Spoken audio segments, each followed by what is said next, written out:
Jermall Charlo, the WBC middleweight champion of the world who have not defended his title in almost 2 years and a half, has missed weight. And his upcoming bout versus Jose Benavidez Jr, who made weight. It was a catch weight for 163, and Jermall Charlo couldn't make weight.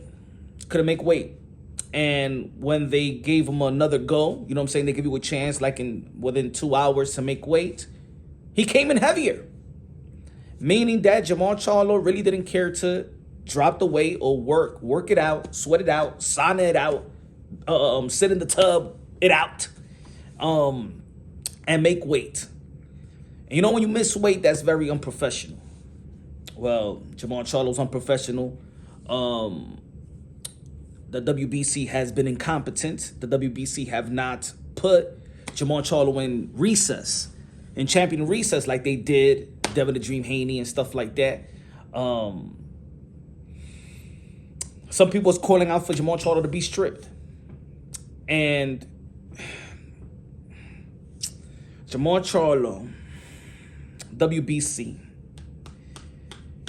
And this fight was not even... the belt was not even on the line. So it looks like that the WBC was ready to give Jermall Charlo like 3 years to, to keep his title, to defend his title if he does beat Jose Benavidez Jr. Ladies and gentlemen, this is embarrassing for the WBC, because in the end of the day, okay, it's unprofessional by Jermall Charlo, but it's embarrassing for the WBC because they're the one that has to do something about it. He's just not going to give up his title. He ain't going to give it up. Ain't nobody beat him for it. He ain't going to voluntarily just give up his title. The WBC has responsibility, and they need to do what they got to do. You know what I'm saying? I'm all right in putting him in champion of recess. You know what I'm saying? A lot of people is calling out for him to be stripped. Put him on champion of recess. You know what I'm saying? And then when he's ready to defend his world title, when he's ready to, it looks like he's not going to make, he's not going to go back to the middleweight division anyway.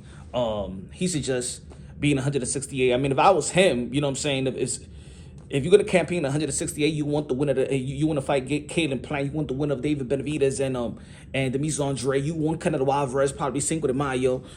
Not sure why he's holding on to the belt, but I understand that you just ain't going to drop the belt. You could use the belt for power moves and stuff like that and maneuver your way to get certain fights or get in certain precision. But I'm going to tell you like that. Let me tell you right now, the way that the belts are right now in the sport of boxing, it doesn't bring any type of power. Look, Demetrius Andrade vacated his belt. He went to the 168. He couldn't get a big fight with his belt, but he got a big fight without his belt. Think about that. He couldn't get a fight to give a shot to, let's say, Canelo Alvarez in 154. He couldn't get a shot to unify the titles, undispute the title in 160, and then he vacates the belt, goes to the 168 and get the biggest fight in his career. Maybe he should have just dropped the belt a long time ago. And I just think it's the same thing for Jermall Charlo. That WBC is not going to bring him no type of power because he's not going to stay in 160. He can't make a catch weight in 163 and things of that nature. And he's fighting a little pure welterweight who couldn't even win more than 2 rounds versus Danny Silva Garcia in 154, which Danny Silva Garcia is not even a 154 pounder. But anyway, it's unfortunate, it's unprofessional because of course that's like that's being unprofessional to your counterpart, your opponent and stuff like that, who's trained and made weight, signed the contract at the dotted line in the respective weight, and it is what it is, man. Jermall Charlo has gone Jermall Charlo outside of the ring. He was dealing with a lot of issues, mental issues, family issues, and things of that nature, in which he reconciled with his wife, and that's a beautiful thing. You know what I'm saying? Nuclear families stay together in a society where the nuclear family is just breaking apart and divorce rates is all the way up, and there's no mother and father in the house. It's good to see that Jermall Charlo got that in order. And now that he got that in order, we thought that he was going to get his professional life in order, in which is not in order.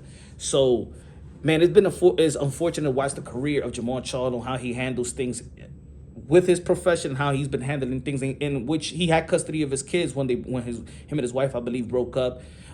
So his mind was on fatherhood. He's a champion in fatherhood, but as his career right now, it's unfortunate. I don't know what the WBC is going to do. They say they negotiating a deal, him and Jose Benavidez Jr. to still have the fight. Probably he's gonna cuff up money, and I don't know, man. But it's very unfortunate his career, and it's very unfortunate it's actually exposing the WBC.